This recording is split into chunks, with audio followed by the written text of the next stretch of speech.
So, tonight we're going to talk about angle measurement.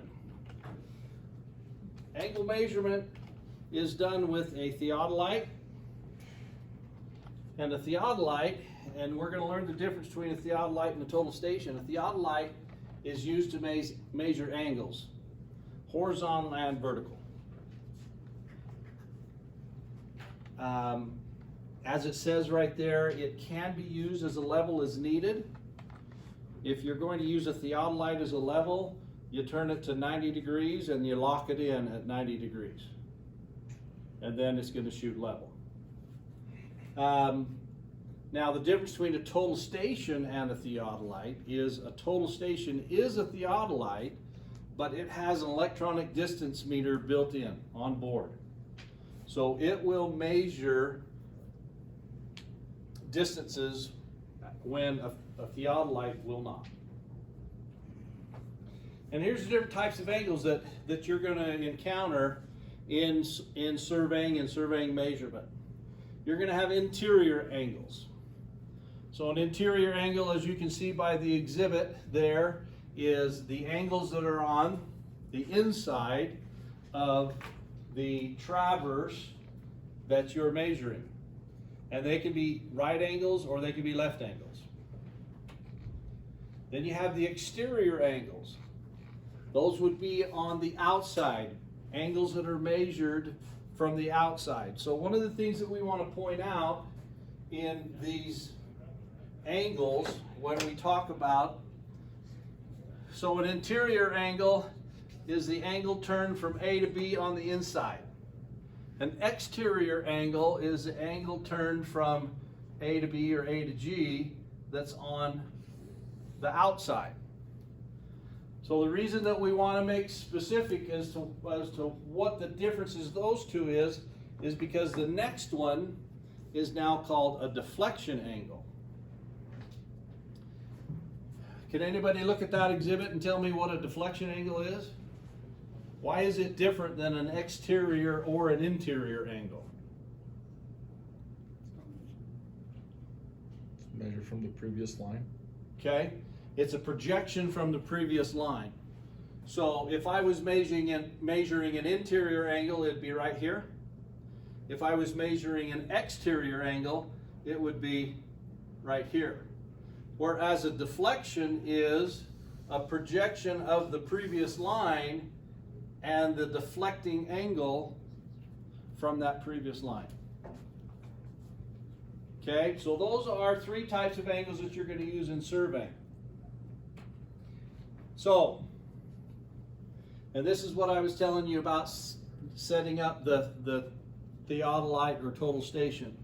You're going to set your instrument, and a lot of times in the surveying world, instrument, theodolite, total station, they're all interchangeable. Robotic total station, those are all types of instruments. They fall under the instrument terminology, I guess I would say. Whereas if you're out there and you hear a surveyor say, set up your level, he will never define that as an instrument.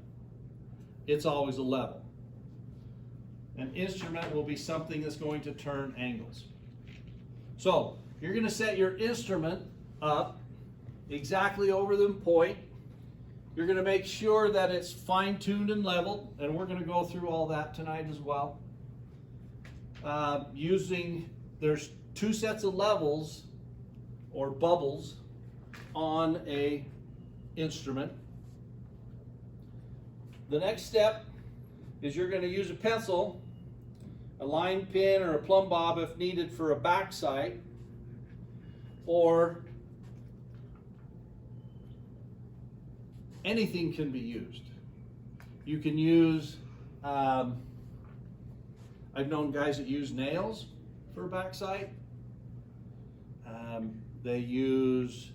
I've seen some guys use a stake, piece of wood with a line drawn on it for a back sight. So what that back sight does is, and let's back up just a little bit so that you understand what a back sight is. So if I'm occupying B, I'm going to backsight A. Okay? Now, the purpose for that is because then we're going to measure whether we're going to measure an interior, an exterior, or a deflection angle. So we have to have a backsight from a known, which would be A, B, C, anyone, similar to what we found out on the course. So we occupy a known and then we backsight a known.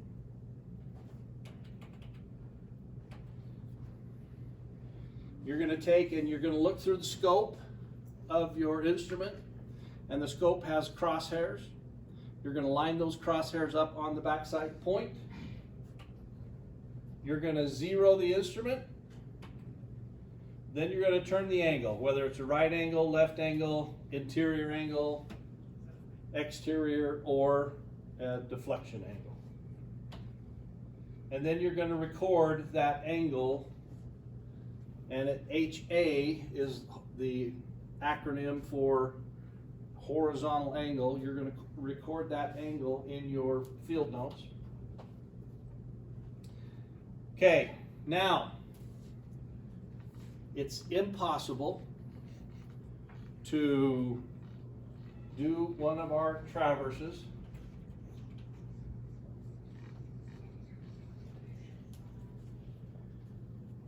coming all the way around here and be 100% exactly correct. It's impossible. There's always going to be error. You are going to have some type of error in every angle that you turn. The point that we're trying to come across is, let's see if we can't reduce those errors as much as possible. So, error of closure. So on an interior angle survey, where you measured all those interior angles, the number of interior angles minus 2 times 180. That is going to be your error of closure in an interior angle survey.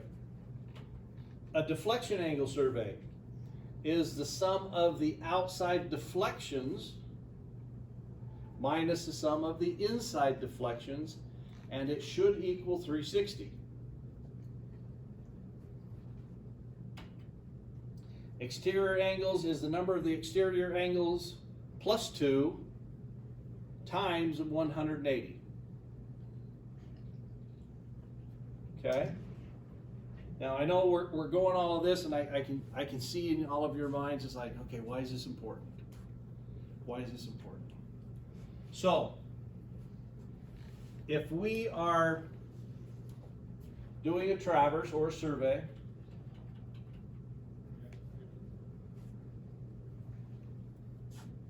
as you guys experienced using steel tape, it's very easy to introduce errors.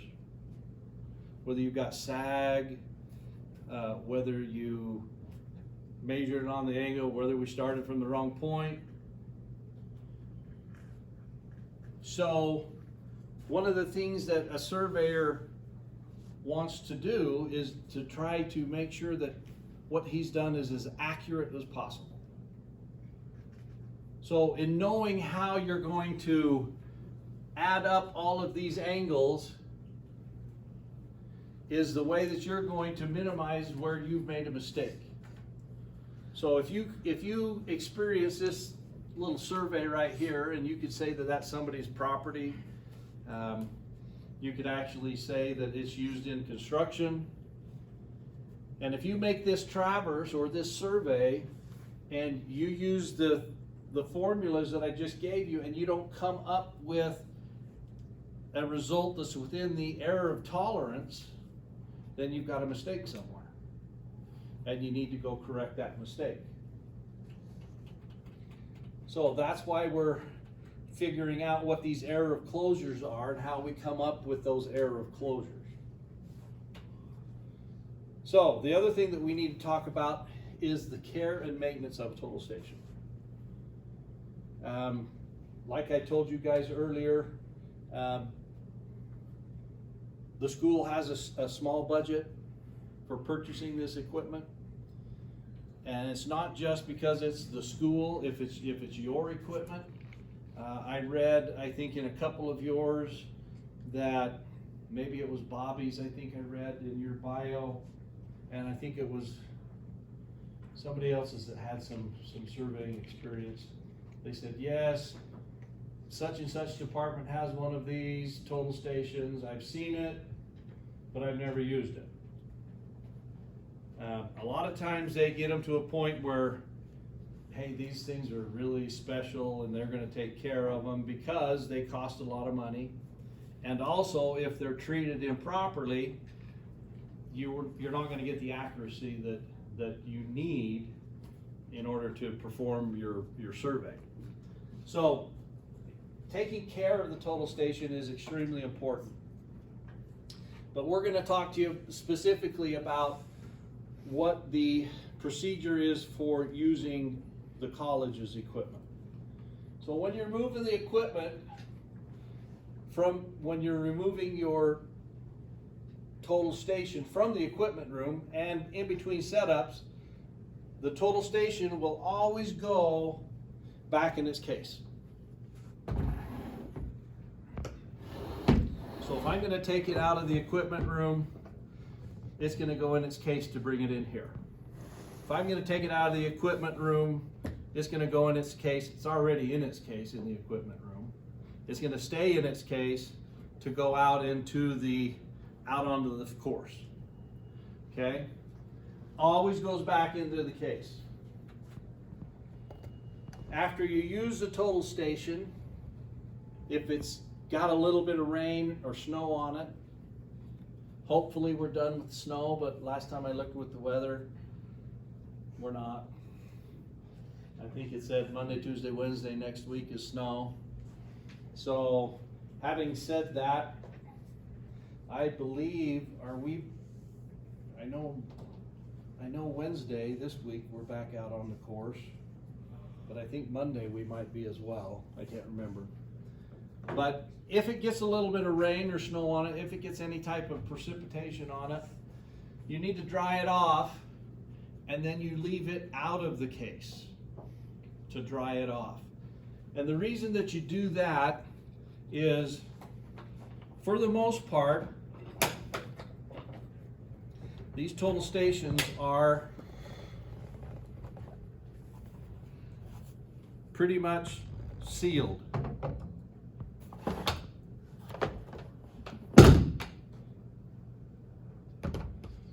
They have, you can see there's different places that have seams, connections where pieces are put together. You've got screws in different parts of this that go together. This is the battery on the side here.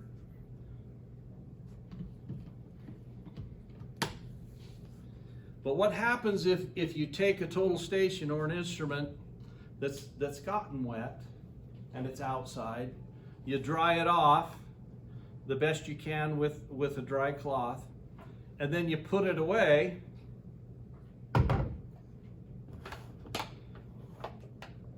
These cases are sealed with a rubber O-ring. No moisture is going to get in or out of this case. So any moisture that's inside the case is going to condense on the inside of the instrument. And then when you have moisture that condenses on the inside of the instrument, then because it has electronics, it has a possibility to disrupt some of the electronics. But usually what will end up happening if you do that is the moisture will condense inside the scope of your total station. And as you try to look through that total station, it's fogged up. I don't know if you guys that like to get out and either bird watch or hunt or anything like that has ever had a pair of binoculars that fogged up on the inside. It's almost impossible to get it out of it. So if this total station were to get water on the inside, condensation on the inside, it would have to go back into the repair shop. They would have to take it apart, dry it out, and then put it back together. So if it ever gets wet, you're going to wipe it off with a dry cloth, and then you're going to let the instrument air dry outside of your total station. Outside of its box, I should say. And then once you're done, I think we showed you in the cupboard in there, we have chargers that we can put the batteries back on charge. Sometimes we have extra batteries. Sometimes you'll find a spare battery in the case. This one doesn't have one in it, but you can find spare batteries in the case sometimes.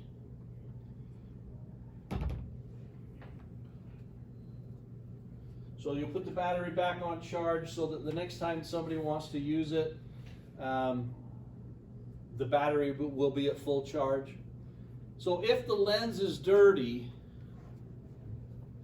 I mean, if you look at the lens and you can see that there's dirt on there and you can't blow it off, then let one of us know, because the lenses are very sensitive to scratch. So if you just try to clean it off with a dry towel, you have the potential to scratch it. One of the reasons that that's critical is because we're turning precise angles. And if we're looking through there and we see a scratch, it can distort what we're looking at.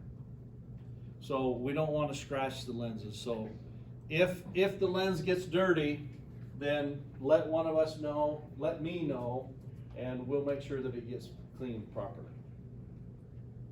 All right. Now the use of the total station.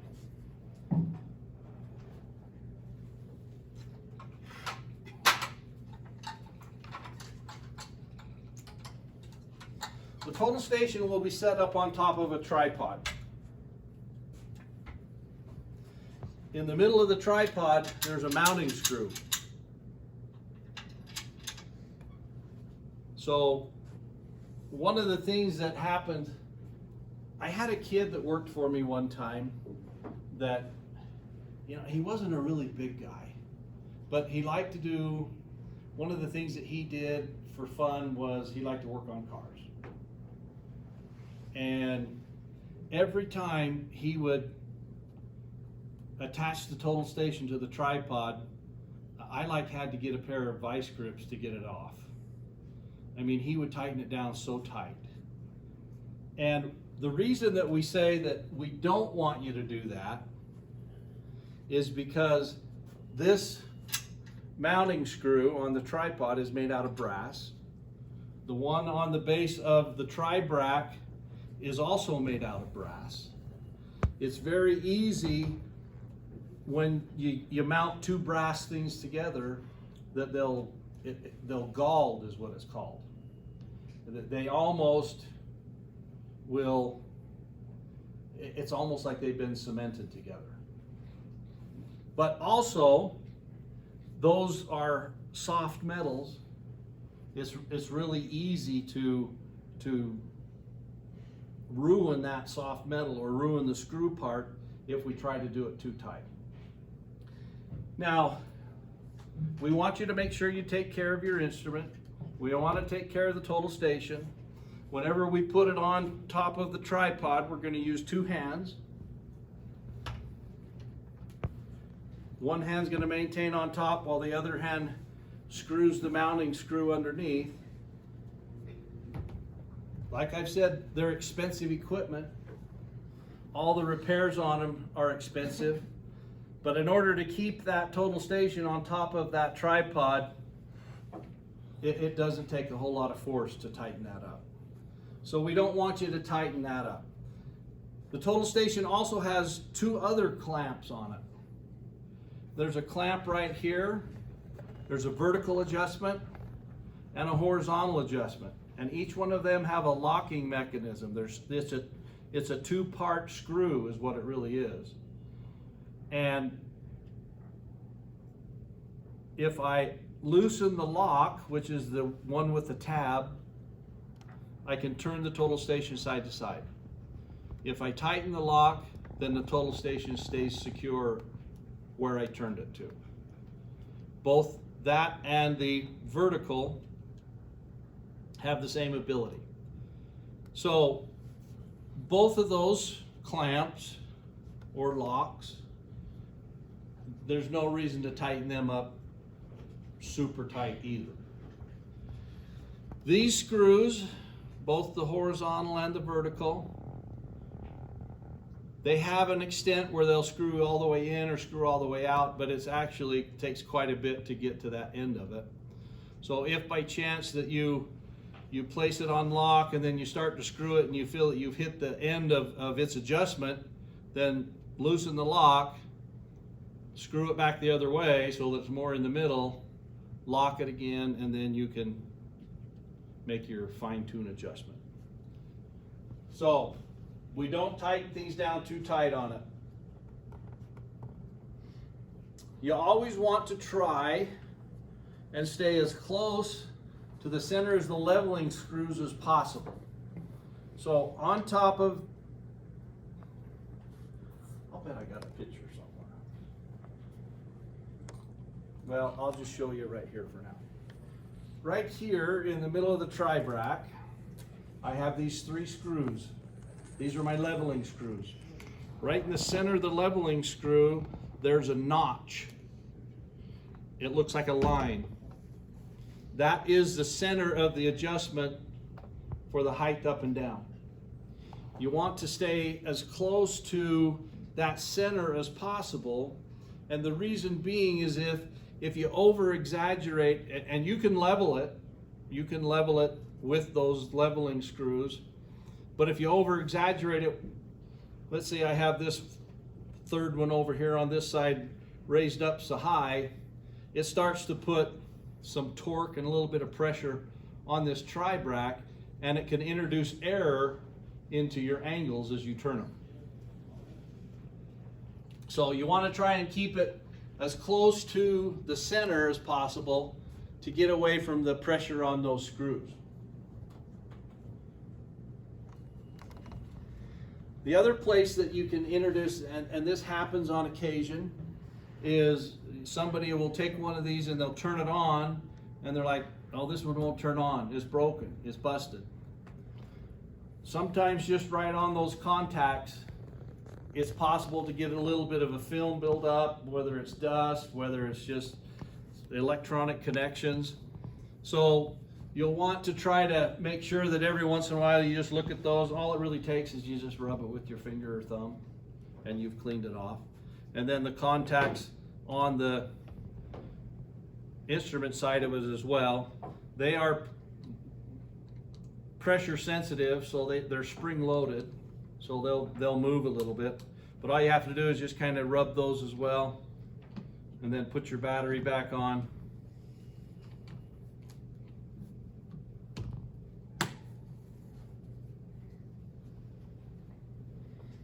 Just to ensure that you got good contact. Now here's something that it doesn't happen a lot, but it does have the potential to happen. And I remember this used to start, I remember seeing this happen when we started getting our electronic calculators. That every once in a while, because if you were in the office and you were walking around and you had the calculator in your hand and you're walking on carpet, you picked up static. And the calculator would actually stop working because it had picked up enough static. And so all you have to do on something like that, and like I said, you'll probably never ever see it happen, but it could happen, is on something like that, you just have to touch one of those terminals and then touch something else that's conductive, another piece of metal, and then it just takes the static out. Like I said, it's possible that it happens. The other way that it happens usually with a total station is if you're out surveying and at the beginning of a storm, a lot of times you'll have a lot of static electricity in the clouds, in the atmosphere. And it's actually possible that this thing can pick up the static just from the static electricity that's in the atmosphere. We had a survey truck one time, that back before cell phones, we always communicated with radios.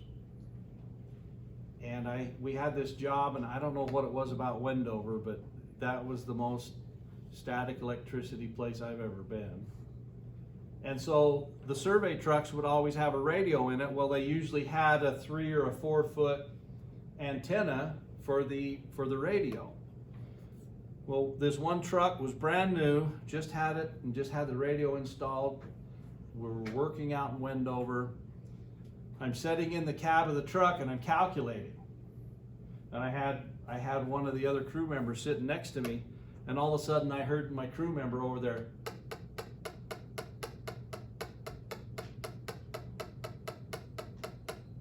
I'm like, will you knock it off?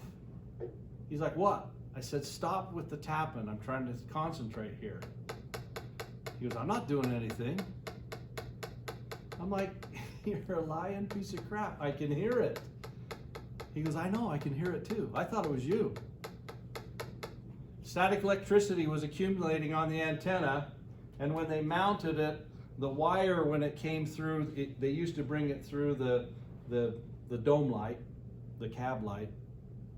They had just enough bare wire exposed that it was close to the metal on the truck, and so as that static electricity would accumulate, then it would dispense itself onto the cab of the truck. And so it was just sitting there the whole time. And it's like, so you can build up static electricity in things just from the atmosphere. So the other thing that is helpful for you is to read and understand your operator's guide prior to operating the instrument. In Canvas, in the course overview, there you do have instructions. It's provided there. We're going to go through it tonight. So, like I said, you have it there, or we're going to do it tonight. Okay. So what I want to do now is, do any of you know my wife? Anybody in here know my wife? Okay, good. I can take this off because Nurse Nazi won't let me take this thing off. And I understand her concern and her reasoning. She's a wonderful woman. Okay, so now we're going to demonstrate how to set up a total station. The first thing you're going to do is you're going to have your tripod. And your tripod comes with 2 straps on it. One strap is to carry with, the other strap is to secure the legs around each other to make it easier to carry. If you try to carry these a lot of times, and if you don't have that bottom strap secured, you'll be carrying along, especially if you're carrying it with this handle, then either this handle comes up and the rest of the legs go down, or one of the legs will flop down. You're going to bang stuff, you're going to do things. So the proper way to set up a total station, you will find your tripod in the equipment room, and it will have had,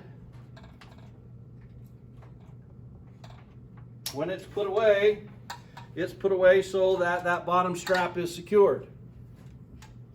So the first thing that you're going to do is you're going to loosen the clamp that holds the leg, one leg of the tripod. You're going to extend it down to where there's probably 6 to 8 inches of tripod leg left for adjustment. You're going to do a second one and your third one. Then you can release the strap holding the legs together. And what you're going to do is you're going to take the tripod and you're going to extend it holding onto 2 legs, put one leg on the ground, and then pull it back and extend these other 2 legs until you have approximately 3 feet between your legs on the floor. So it should be approximately 3 feet, a 3-sided triangle. All triangles are 3-sided, aren't they? Sorry guys, I just failed the course. So that you have a triangle that each leg of the triangle is 3 feet. Okay? Then you're going to get your total station out of the box. You're going to hold it by the carrying handle and then hold it by the base. You're going to place it up on top of your tripod, and then while keeping your hand on the total station at all times, you'll reach underneath and secure